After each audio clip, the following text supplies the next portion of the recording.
La caractéristique de la société féodale, dont on peut dater les débuts en gros du Xe siècle, deuxième moitié du Xe siècle, et donc surtout XIe, XIIe ensuite, est une société où le pouvoir n'est pas exercé par un organisme central, même s'il existe dans l'Occident des royaumes et un empire.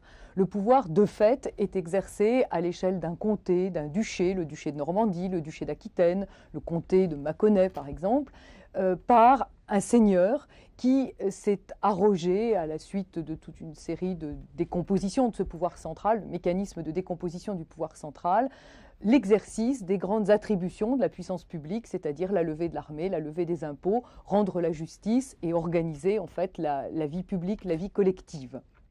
Il serait faux d'imaginer la société médiévale comme une société de castes. Les groupes sociaux ne sont pas des groupes fermés et la noblesse, par exemple, est un groupe qui, sans être facilement accessible, l'est tout de même à un certain nombre de gens d'origine modeste. On a des exemples assez nombreux dans le monde de l'Empire germanique, donc au-delà du Rhin, de chevaliers issus parfois de conditions serviles, donc de gens dans un état de dépendance vis-à-vis de maîtres, qui ont été armés chevaliers, adoubés, dit-on, on leur a remis les armes comme à donc, tout bon chevalier, et qui sont petit à petit donc devenus nobles, qui sont entrés à l'intérieur du groupe social de la noblesse. Donc il y a une promotion sociale possible, elle peut passer également par des carrières ecclésiastiques pour ceux qui se montreraient des élèves très doués des différentes écoles monastiques ou cathédrales. Donc une société qui finalement n'est pas aussi fermée qu'on a bien voulu le dire, même si il va de soi que cette promotion n'intéresse qu'un groupe relativement réduit des gens les plus modestes de la société médiévale, qui sont en très grande majorité des paysans. La société du Moyen Âge était assez brutale, alors comment les seigneurs ont-ils pu préserver leur pouvoir sans connaître de révolte? Expliquez-nous ça, Madame l'historienne. Il est important de réaliser que cette société correspond à ce que l'un de nos collègues, Dominique Barthélémy, appelle un ordre seigneurial. Ce n'est pas une société d'anarchie, comme on l'a dit traditionnellement autrefois à propos de ce monde féodal, parce que justement, il n'y avait pas de pouvoir central. En réalité, il y a un pouvoir, mais il est exercé donc dans des cellules de plus petite taille. Et donc les maîtres de ces cellules organisent entre eux-mêmes un ordre qui fonctionne. Alors, les dominés, dans tout cela, ont accepté. Ils ont accepté parce qu'ils y ont trouvé un certain intérêt, une protection que leur assuraient les maîtres et que justement les derniers rois carolingiens n'étaient plus capables d'assurer par eux-mêmes. Ils ont accepté aussi parce que, contrairement peut-être à une image que l'on a du Moyen-Âge, ils y ont trouvé une partie de bénéfice.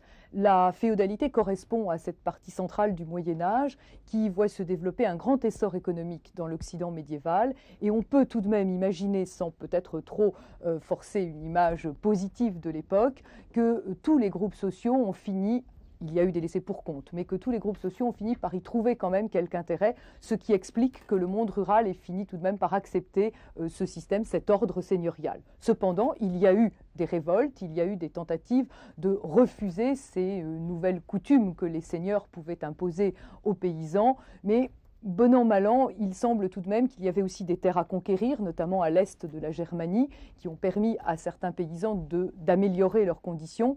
Et bon an, mal an, donc, cet ordre seigneurial a tout de même tenu.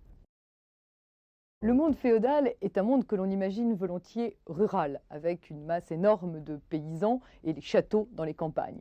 Mais c'est aussi à cette époque, donc entre le Xe et le XIIIe siècle, qu'ont fleuri en Occident les villes et qu'elles se sont développées.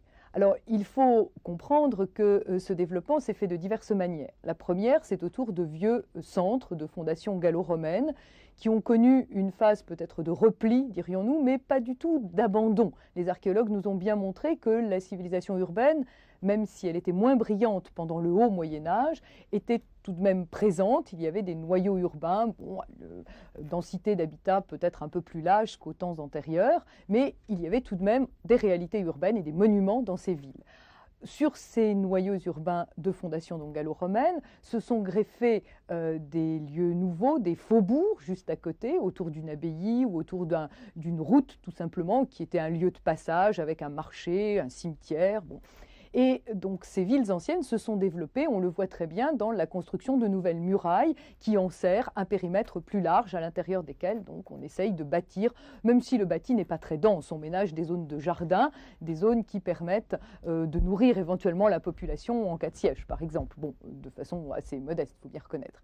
Il y a eu aussi des créations nouvelles, des villes neuves créées par les seigneurs eux-mêmes, ou le développement spontané autour de châteaux ou d'abbayes, de nouveaux centres urbains.